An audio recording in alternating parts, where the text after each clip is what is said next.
Petkov koncert Vlada Kreslina in Iztoka Cergolja na tržnici Medvode je bil prvi v sklopu dogodkov, ki so združeni pod imenom Poletje med vodami in bodo popestrili poletno dogajanje v naši občini.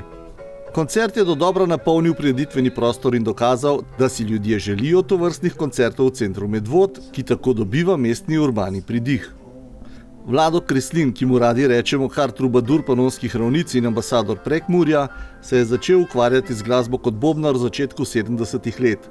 Z zasedbo Martin Krpan je v 80. posnel 2 uspešni plošči, konec 80. pa se je Kreslin začel glasbeno družiti s starejšimi godci iz rojstnih Beltincev, Beltinško bando. Posvetil se je ljudski glasbi in povzročil pravi preporod etnoglasbe ter njenega dojemanja na Slovenskem. Ljudsko glasbo je približal mlajšim generacijam in spodbudil ljudi, da so si upali spregovoriti v lastnem narečju. Številne njegove pesmi so ponarodele, kar se je opazilo tudi pri odličnem odzivu gledalcev na petkovem koncertu.